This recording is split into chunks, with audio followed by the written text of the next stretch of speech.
If you haven't filled out your general election ballot, there's still time to cast your vote. Besides candidates, residents will also be deciding on proposed charter amendments. The issues vary between the counties and range from how government money should be spent to salaries and special elections. Our panel will take a closer look at the amendments to help you be informed. Tonight's live broadcast and live stream of Insights on PBS Hawaii start now.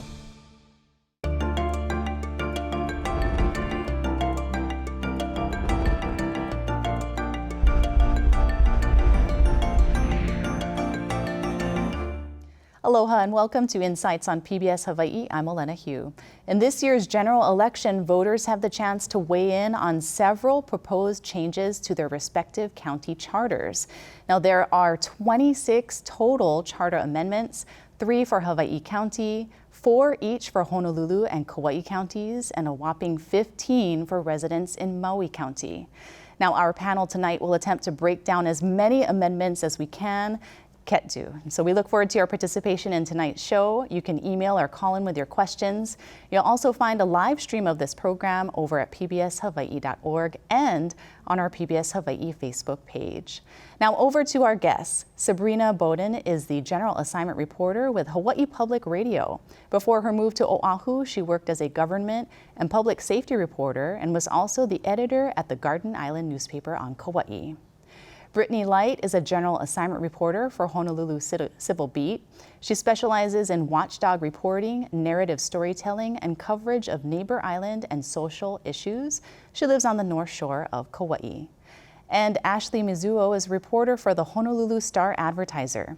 Her main focus is Honolulu City Hall, reporting on the mayor's administration and the Honolulu City Council. So thank you, ladies, for joining us. It's very empowering and also to have all these journalists tonight. Wanted to mention, if you're wondering what we're talking about, here's my ballot. If you flip it over, you will see the list of charter amendments that are applicable to your county. And oftentimes people tell me they have no idea what it means and they don't know whether or not to vote yes or no. So hopefully we can clarify some of those things for you. So the first question we're going to talk about tonight is, what is a charter amendment and how does it get on the ballot? Ashley. Yeah, so the charter for each county is kind of the foundation on which its government is built. And because of that, it's the way that the charter is amended is not in the same way that they make normal laws or pass resolutions. Each county kind of has its different way of doing it, but because the charter is such a foundational document to the counties, voters will have to vote on whether or not certain amendments would be happening, and that's the questions you're being asked on your ballot. Some might say that the questions are very confusing and the way that they're worded, and so who actually writes them? Well, there are a few different ways that a charter amendment can get on the ballot. Typically, the county has a charter commission, and the commission will get together. In some counties, they meet all year round. In other counties, such as Maui, they get together once a decade. That is this year. So Maui has so many proposals because it's the culmination of this once a decade process to refine the governing document of the county. But there are other ways too. The county council can get proposals on the charter.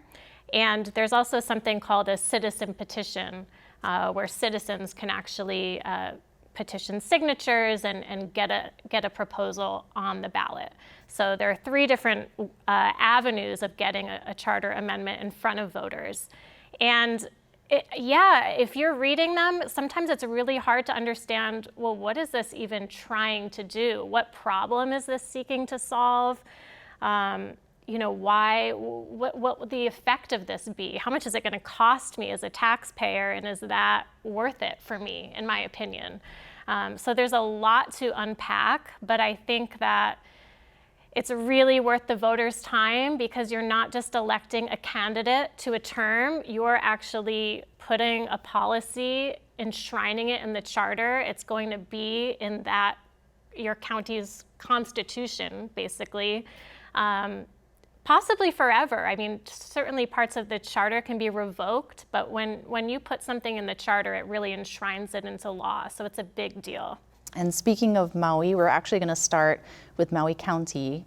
And so the first charter that we're going to talk about is called Commission Proposal Number 1, which is relating to dividing the housing department. It's to create a separate housing department dedicated to affordable housing, including an advisory board and Hawaiian Homeland's liaison. Shall the charter be amended effective July 1st, 2024 to number 1, divide the Department of Housing and Human Concerns into 2 departments, create the Housing Advisory Board to advise the Director of Housing, and 3, require a liaison with the Department of Hawaiian Homelands within the Department of Housing. And so if you felt like you were glazing over, you can read the graphic on the screen when I read what it is, but we're actually going to have Sabrina maybe start us off talking a little bit about that one. Of course. So currently Maui County has one singular Department of Housing and Human Concerns. So this charter amendment would split it into 2. So it'd be a Department of Housing and a Department of Human Concerns. And kind of what I've been hearing from commissioners on their charter review commission was that there's a feeling that the Department of Housing and Human Concerns leans too much either on housing or leans too much on human concerns. So splitting it into 2 will create sort of the attention and focus on both of the separate departments. And it will be able to create more resources for both of these 2 very important reasons or very important factors in the county. So the auditor even came out with a proposal list of how much it'll cost, and it'll cost about $2 million to split these, and some people will move into these separate departments. Has there been very much coverage or, opportunities for the residents in Maui County to familiarize themselves with this? I think so. I think the commission has been they've been going at this for so long. They meet every 10 years, and I think they started with more than 100 proposals to start with, and then they whittled that down to 85. They had community meetings where they talked with community members throughout the island to sort of say, what do you want to see Maui County do better?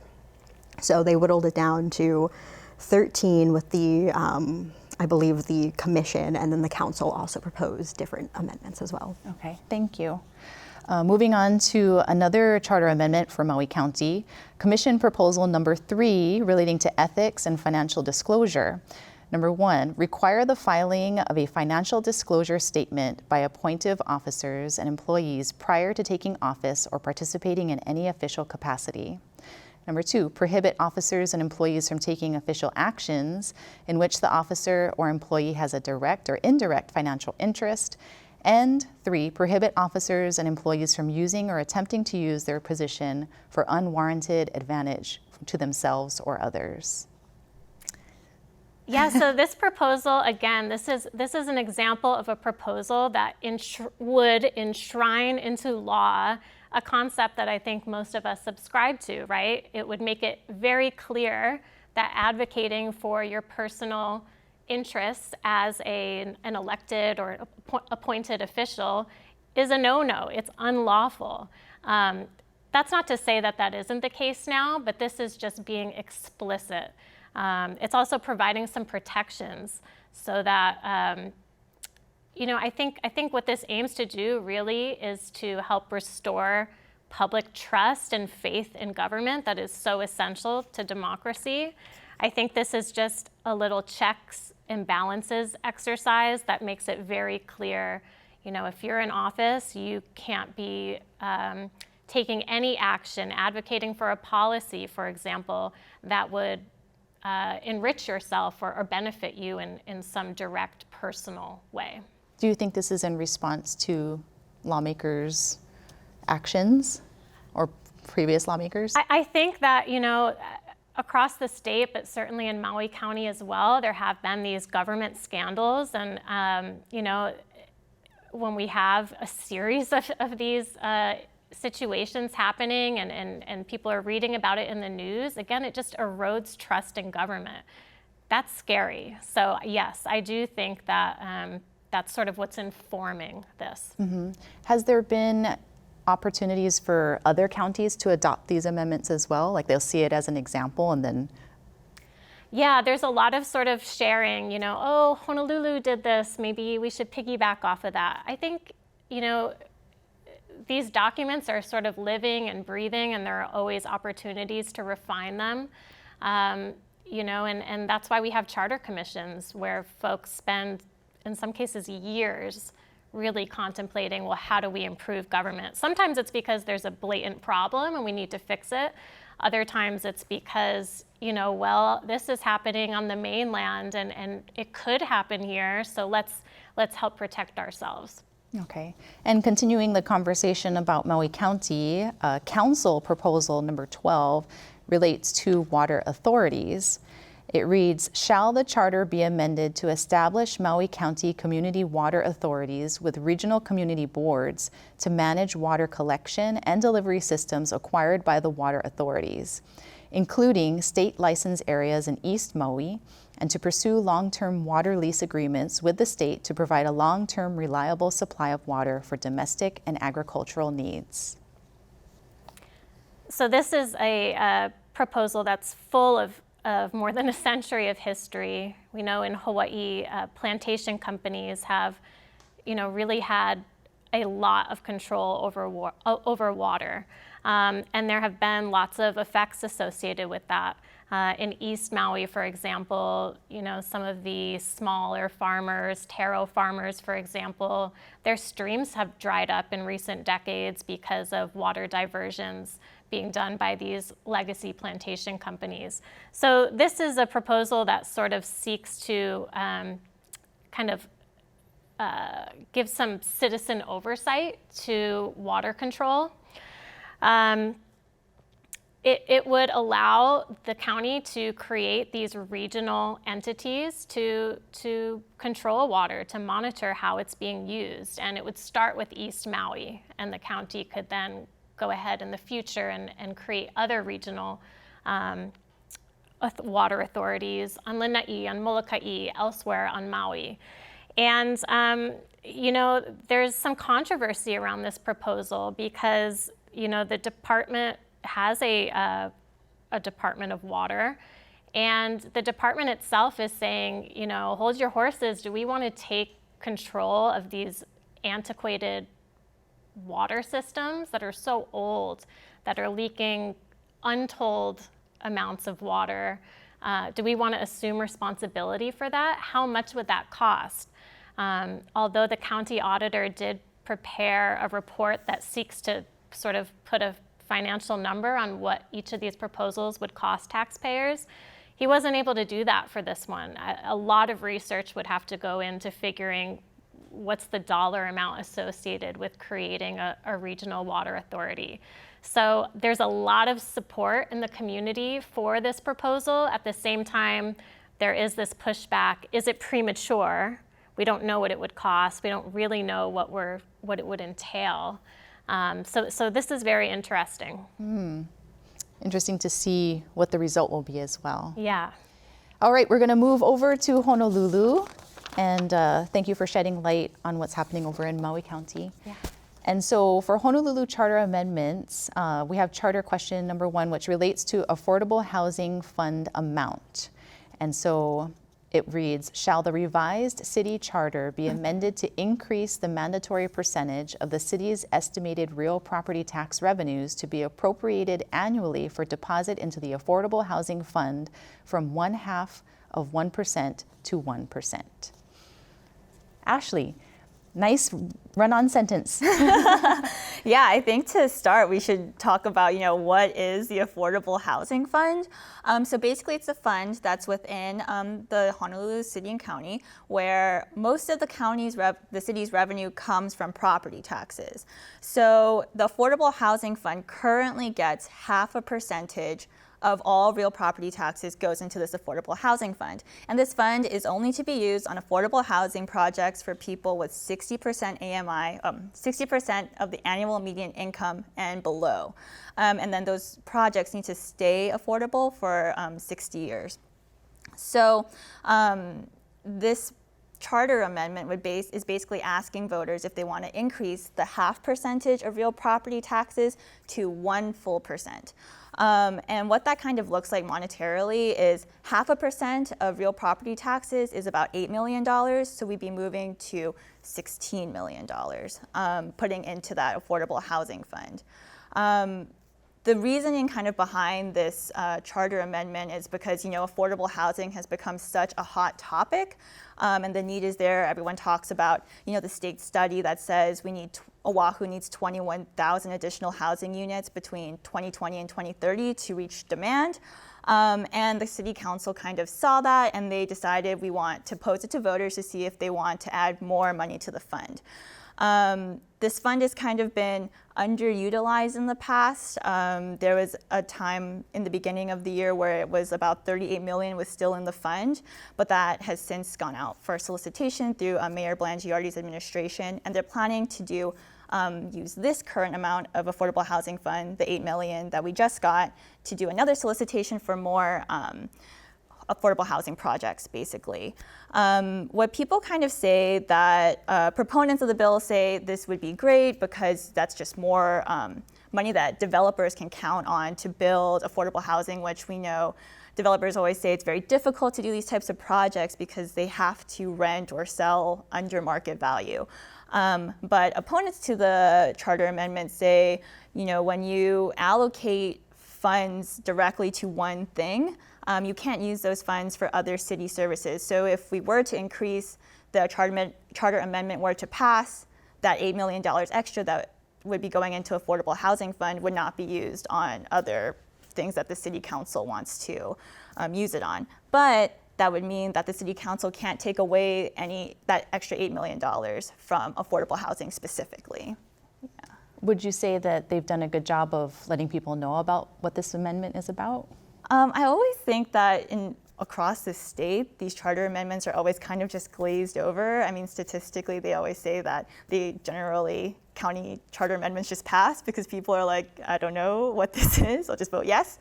The city council has done some social media, I think, about it, but generally it's not as highly publicized, especially since so many different people are up for election this year. I think that's really overshadowed the charter amendments, plus the governor's race. So, And if it's a blank vote, that's not counted as a no, right? No, Yeah, it's just so it's either black or white, yes or no.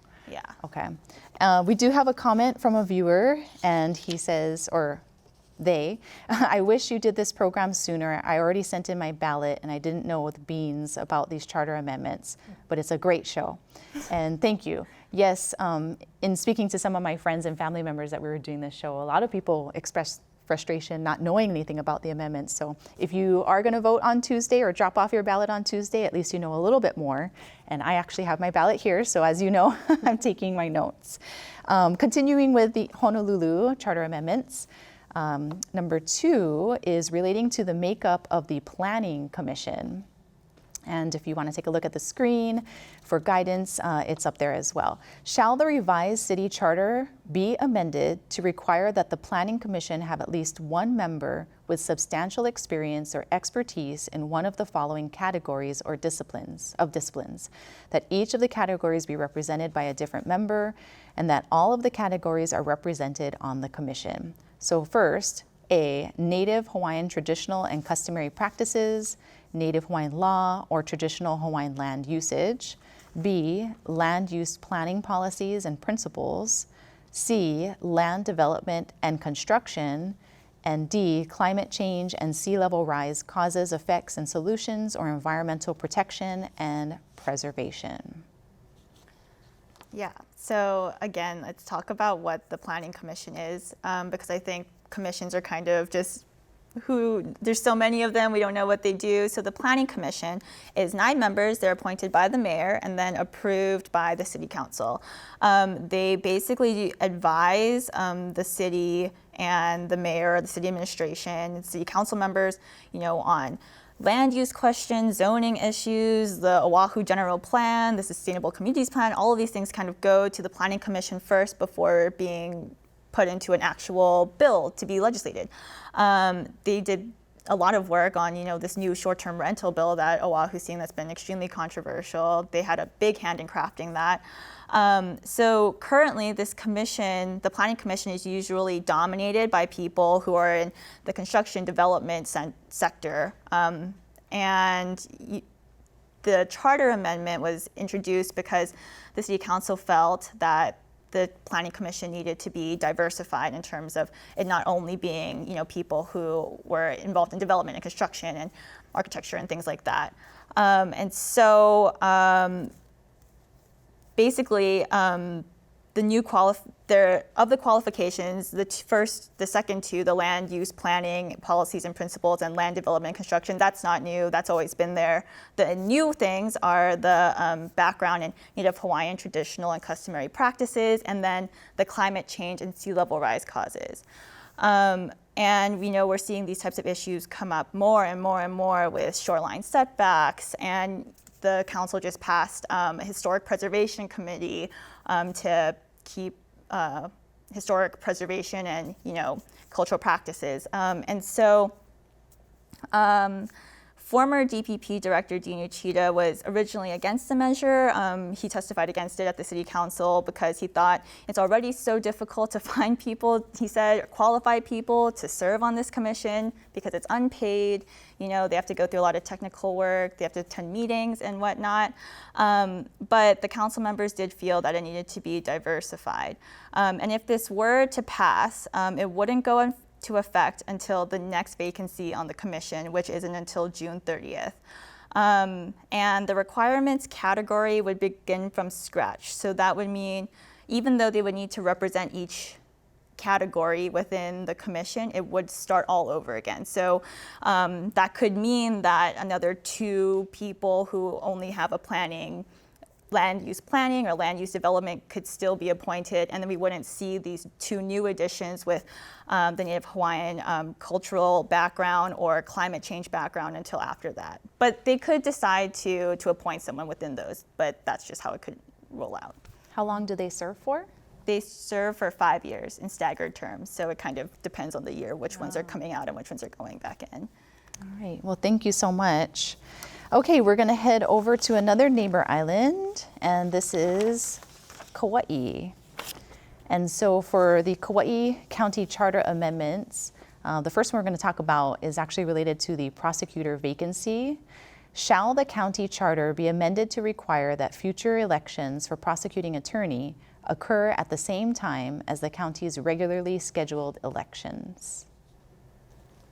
So recently, I guess last election season was Kauai had their office of the prosecuting attorney, and Justin Collar was elected for, I believe, his 3rd term, and he resigned a few months into his term, and that left about 3 years into the term. So this is about late 2021.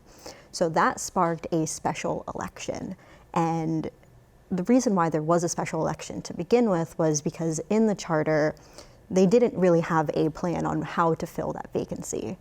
So what happened was Deputy Prosecuting Attorney Rebecca Like stepped into that role, but we still needed to sort of lay out who would become the next prosecutor. And it cost taxpayers about $500,000 to set up the special election. And initially there was a primary that featured 2 people, and then a general election, which featured 2 people. So this is now February 2022. And this charter amendment sort of comes from that direct experience of people saying, why are we spending this money? Why don't we have this succession line already lined up? So this proposal establishes a line of succession where the first deputy prosecutor would serve as the prosecuting attorney until the seat is filled in a regularly scheduled election. So had Justin Collar resigned in 2021, the first deputy prosecuting attorney would step into that position, and then next election time, which would be now, is when voters would see on their ballot who to choose from. Mm-hmm. Does it surprise you that it wasn't already established like that? I'm not sure if it surprises me, just because, this is sort of a unique position, I guess. It's an elected position. People don't really expect the people that they elect to resign from something like the Office of the Prosecuting Attorney. All right, thank you. And another amendment also related to the island of Kauai. It's also related to electric power authority. So shall the charter be amended to remove Article 30, which allows the county council to create an electric power corporation? So this proposal has some history to it, but it really, overall, it seeks to prevent duplication of services.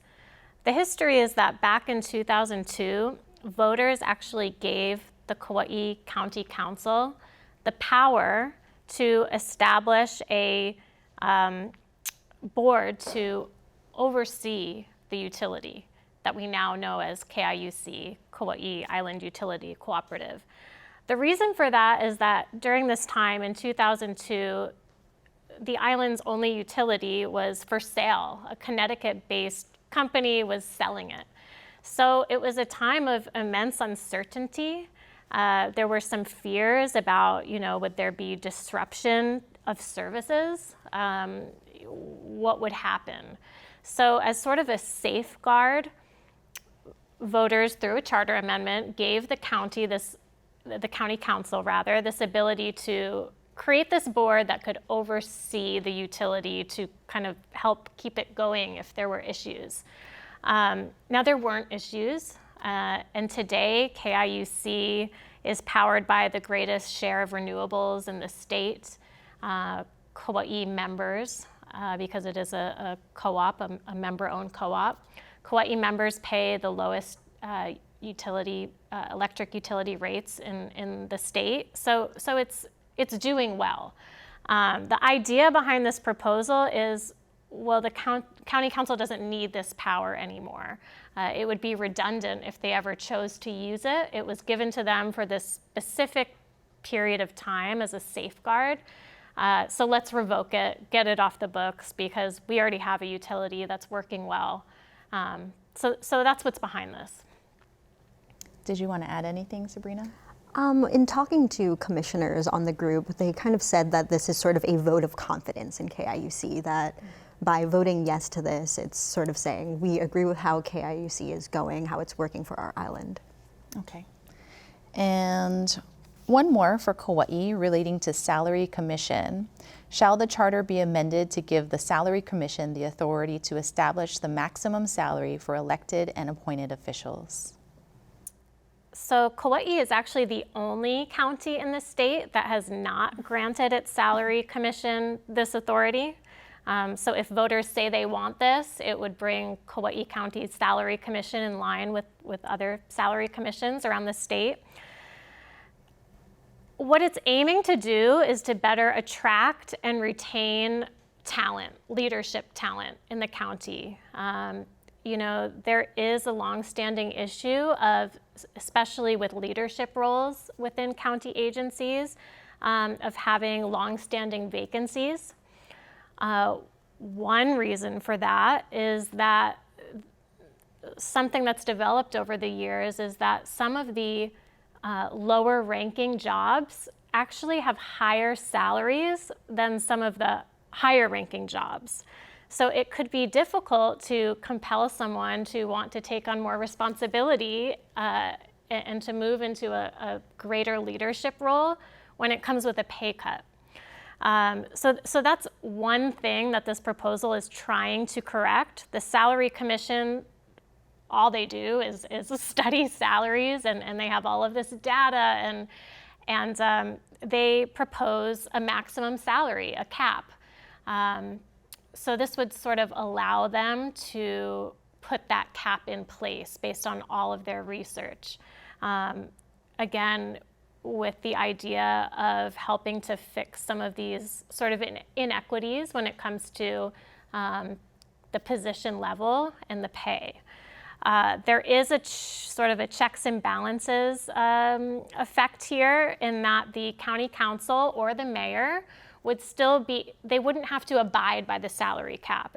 If the salary commission sets a cap, they could offer a job to somebody for less than that cap. For example, if the county decides to hire a more junior person to fill a role, someone with less experience maybe than the job description asks for, they could pay them less. So they don't have to meet that maximum salary, but this sort of just helps bring the salaries across the county in line, I think, to kind of help people move up into leadership positions. That's sort of what's behind this. Any comment? And sort of on that checks and balances, the mayor and the county council members actually have, I believe, the lowest wages amongst all of the islands. And what would happen is the salary commission would sort of say, this is how much we would recommend these positions being paid, whether it was the mayor or the chair of the council or a council member. And the council members would strike that proposal down as a political move to kind of say, we aren't going to be increasing our budget for our own salaries. So this would kind of help the county, retain more people, get more elected officials in line with how the other islands are going. Yeah, and in some years, you bring up a great point. In some years, salaries might not increase. They might not get changed because it's an election year, and folks who are in office don't want voters to think, they're spending our money, let's vote them out. So there are these kind of political considerations, and by allowing the Salary Commission to use their expertise to set the cap without needing the mayor to sign off on it, without needing the council to sign off on it, it kind of takes a little bit of the politics out, I think. Great. Okay, let's move over to Hawaii County. We have Charter Amendment number 2 relating to duties of county auditor. Shall the Hawaii County Charter be amended to expand the duties of the Office of the County Auditor to include investigating allegations of fraud, waste, or abuse within the operations of the County of Hawaii? So last year, the county set up a pilot whistleblower phone line for county employees to anonymously report issues. And sort of the auditor was getting these calls, but they didn't have the authority to look into it, because how the county charter is set up is that each year, annually, I believe it's the council, the mayor's office, everybody kind of gets together this list of what the auditor will be going through that year. And this ballot proposal essentially gives the auditor the ability to preliminarily investigate allegations of fraud, waste, and other abuse as they deem it. And not just sort of what's predetermined on this annual agenda.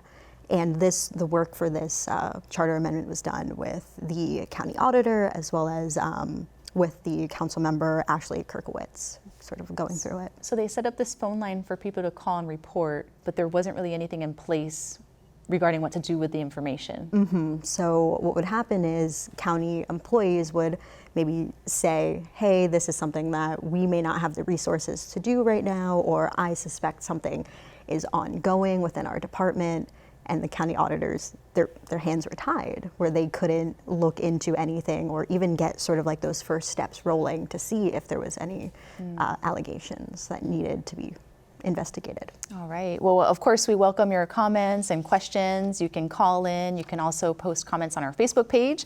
And we have one right here. So we're going to take a quick break from Hawaii County and head back over to Maui County. The Maui Charter dealing with Kalawao County has 2 unrelated initiatives on it. What happens if you agree with one and disagree with the other? That's an interesting question. So as we mentioned earlier in the show, the Charter Commission, they vetted something like 140 plus proposals. And they whittled it down to 13 coming from the Charter Commission. So in doing that, in some cases, they sort of put 2 different ideas together, all in one proposal. So yes, if there's a proposal that has different components to it and you like one component but not the other, well, they're married. So either, you have to reckon with yourself, well, I really like this one part and I can deal with this part that I don't like, or you're going to have to vote it down. So there's a few examples of that. For example, there is the proposal that would establish a whole new department of OEV resources, which would sort of oversee things like investigations into ancestral bones that are discovered, Hawaiian language preservation, Hawaiian cultural preservation. This proposal is also married with another idea, which is to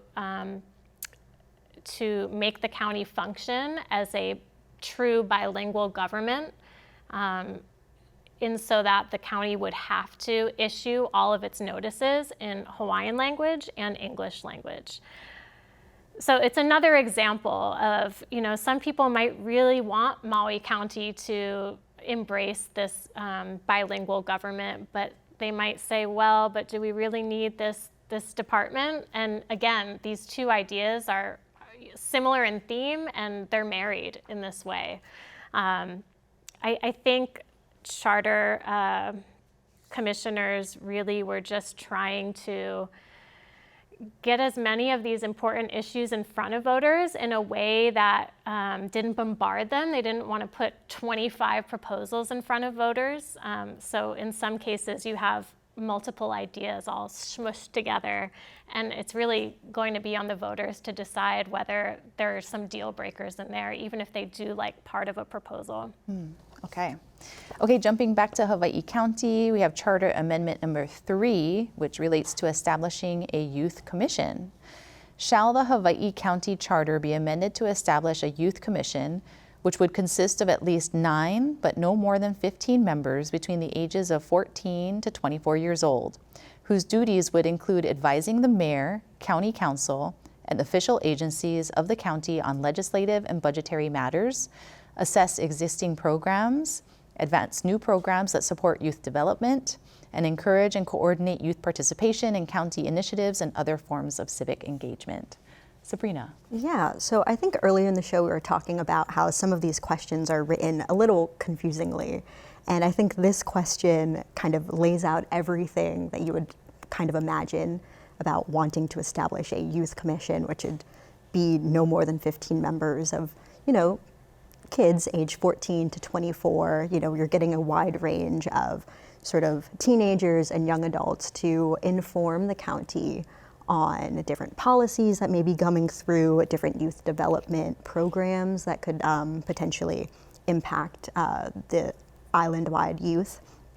And this is essentially kind of the county's attempt of kind of bringing in younger generations to sort of know what's going on in their lives and kind of create, not like a fast track, but to engage civically minded kids. All right. Thank you for the clarification. Yeah, and that one's good because it does have all the details. Okay, Ashley, let's move back over to you and Honolulu. And we talked a little bit earlier about some of the affordable housing options, and then also talking about the Planning Commission. Charter question number 3 says, shall the revised city charter be amended to expand the permitted use of funds for the Clean Water and Natural Lands Fund to include funding for costs related to the operation, maintenance, and management of lands acquired by way of this fund that are necessary to protect, maintain, or restore resources at risk of these lands, such as infrastructure, environmental remediation, or improvements to provide for public access and use? Yeah, that's a mouthful one. And that's another one that kind of leaves out some key details that I think voters would need to know to make their decision on this. So I think one misconception about this is that it's like a new tax or something, but no, this is not a new tax. The Clean Water and Natural Lands Fund is already established. It gets 0.5% of real property taxes, so again, about $8 million. But this is not asking to increase that or decrease it. That's not what it's asking. It's asking if the voters would be willing to use some of those funds to do operation, maintenance, management, things like clean up the lands that they have acquired or build parking lots so that the public can use it. And this kind of came up because the fund currently is used to acquire these wonderful lands for people ideally to use and enjoy. But a lot of them lack, parking lots or bathrooms, and they are unable to use this fund to maintain that. So that gets then pushed onto, you know, sometimes Department of Parks and Recreation, and it kind of eats into the city's budget. And so what they're asking is if they can use some of that fund to cover that stuff.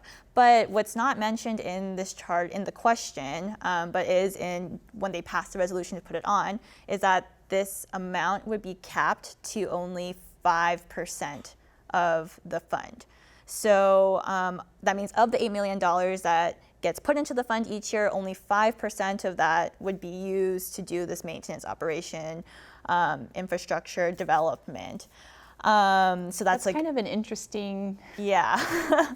omitted part there. Yeah, and so, and that was because, you know, opponents were kind of, or people were a little bit concerned because one of the things in there that they could use it for possibly is environmental remediation, which actually can sometimes be quite costly. And so people were kind of concerned like that the city would use a large majority of the fund to do that, or they would acquire lands that would require a lot of work or something like that instead of using it to acquire more lands.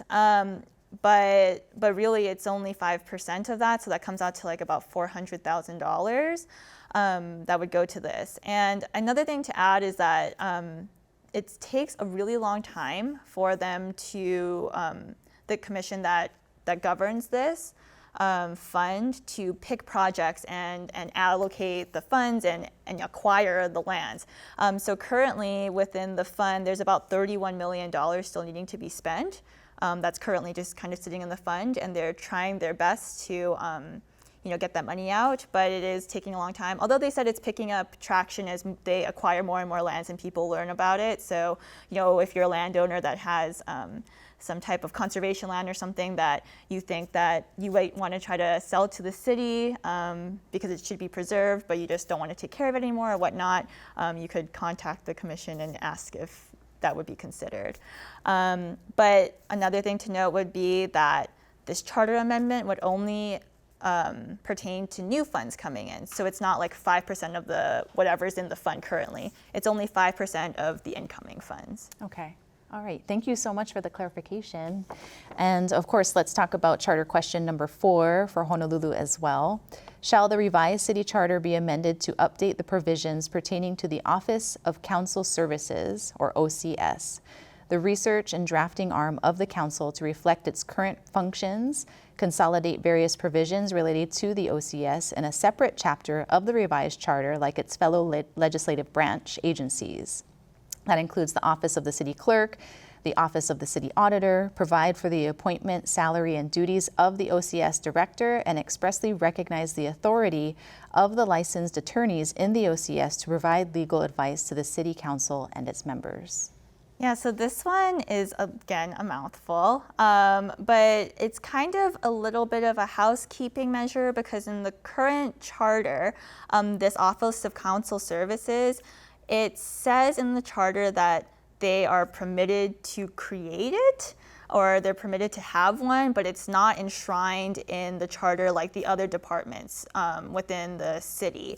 But the Office of Council Services has been quite vital in giving, you know, all the support to the council with they do anything from research, they help with legal advice, but this would kind of enshrine that in the charter. So in the event that they would want another council down the line or administration would want to take it away, it wouldn't be able to be revoked. And then another thing about this charter amendment, a lot of it is because another factor of it is currently the city council is represented by the city's corporation council, which also represents the mayor and the city administration. And there are times that have come up in the past where the council and the administration are at odds, and legal representation that's trying to represent both is just very difficult, or there's a conflict of interest there. It's difficult. But currently, because the Office of Council Services isn't enshrined in the charter, there are times when the Corporation Council can only be included in the executive meetings. And so with this, they would be allowed to seek outside counsel basically from OCS, which they weren't allowed to do. And I think I didn't mention at the top of the show, but the way that these charter amendments are even put on the ballot in Honolulu is usually the council members will propose it, and then it has to be approved by a supermajority. So it can't just be 5 out of the 9 council members who say, oh, we want this like a normal bill. It has to be 6, and then it's put on the ballot. Oh, okay. Thank you for that clarification. And we have another comment or question about that's related to Maui. And so there's a talk about promoting climate change adaptation. And so the Maui Commission, 9 police chief provide a written report to Police Commission when the chief disagrees with Commission's findings. Or 9A, which is an alternative, police chief inform the Commission when chief disagrees with findings. Can you kind of expound a little bit about that? Yeah, so sort of how the Maui County Charter Commission works is the commission has their own set of proposals, and then the council has the opportunity to sort of say if they disagree with it or change it up a little bit. So on a Maui County ballot, you're going to have a 9, which is proposed by the Charter Commission, and then a 9A, which is what the council has decided. And in that specific one with the Police Commission, in the past, if there was a investigation that the chief disagreed with, this is sort of proposing that if the chief disagrees with it, he will have to like write up a written report about it. And in the council's proposal, it's that the police chief would only have to submit a report if requested by the commission. I think it has a lot to do with transparency and helping the public to understand what's going on, especially when there are differences of opinion. Mm-hmm. All right, we have another comment from a viewer. Thank you so much for participating with us tonight. Concerning Honolulu Charter Amendment 1 and raising the amount going to affordable housing, could this be used to justify increased property tax? Janet from IAEA. Well, that decision about property taxes wouldn't be concerned necessarily with the charter. Property taxes can be raised for many different reasons, whether that's from usually proposed by the mayor.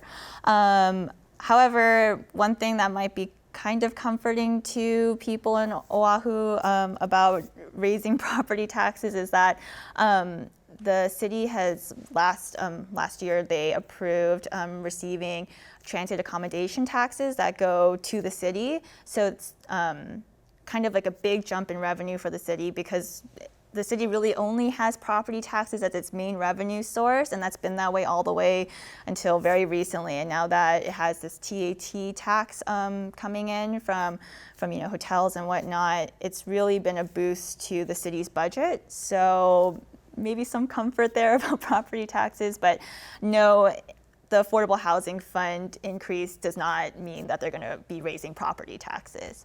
All right, thank you. Brittany, is there anything for Maui County that you feel we didn't talk about that you want to maybe focus on, since there's so many for them to choose from? There's so much for Maui County, and yes, one thing I can speak on that has to do with our question we just had here, which is sort of a how might this affect me in my wallet question. That's important too. There might be great ideas in these proposals, but it's, I think voters might like to consider how it affects them or could affect them financially too. So one of the Maui proposals would actually require the county to tell the voter what's the estimated price tag for each of these proposals.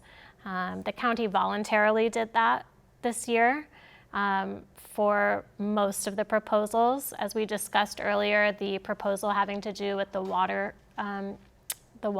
regional water control, we just don't know what that would cost. The proposal we discussed earlier that would create a department solely focused on housing, specifically really affordable housing, that's one of the most expensive proposals. It would cost $2 million. Again, you can argue that the benefits to that perhaps outweigh the investment. I mean, there are workforce issues because people can't afford to live on the island to fill jobs. Everything from wait staff at your favorite restaurant to doctors and nurses and teachers. So, you know, there are lots of ways to look at the cost. Sometimes you have to spend some money in order to get some return on it. But yes, one of the proposals that I think would really help for transparency in that way would, in future years, the county would have to tell you about what these proposals would cost you. Would that be noted on the ballot? I believe so, yes. Like in parentheses or something? Yes, I believe so. So this year, the auditor did create a separate report because there is so much interest in this. But again, this would make it so that has to be the case. It would enshrine that in law for the future. So thank you. And Sabrina, any other amendments that you want to talk about that we haven't brought up? Not really. Without them in front of me, it's sort of hard to think of them off the top of my head, which I'm sure people, when they get their ballots, you are able to sort of Google your questions. A lot of the counties have micro websites up. They have even the direct language of how the charter will change. So you can even look side by side of this is what the charter says currently, this is how it will change if I vote yes or no. You were telling me off camera that you actually moved here in 2020. And so have you learned anything that's different here in Hawaii compared to where you're from in Pennsylvania? Sort of how, like in charter amendments or? In terms of like how we, our election season and the amendments and the process. I definitely think the different county councils as well as the charter commissions really do make an attempt to fix government or find ways to either benefit taxpayers or sort of share the information as comprehensively as possible, whether that's via the websites, via the newspapers, because I think every county has an obligation to sort of post these questions that you're having on the ballot a couple weeks before in the newspapers. I wanted to add too, these charter amendments, they're going through the legislative process throughout the years as it goes on, at least in Honolulu. I mean, I think it's across the board, across all of them. Yeah, okay. And so, we see a lot of them coming through, in all of the different resolutions in Honolulu's City Council, and so many of them kind of just end. And they don't make it onto the ballot, and that's because they're so heavily vetted. And Brittany, when you're talking about the charter amendment costing $2 million, we saw that in Honolulu as well. With they were trying to potentially make the lifeguard services its own department as opposed to it being attached to emergency services. But ultimately, it didn't make it through onto the ballot because it was just going to cost so much money to set up a whole department because you have to pay for all those staffing, and those are permanent positions. And so that's definitely something that's taken into account when we're talking about the charter amendments. Mm-hmm.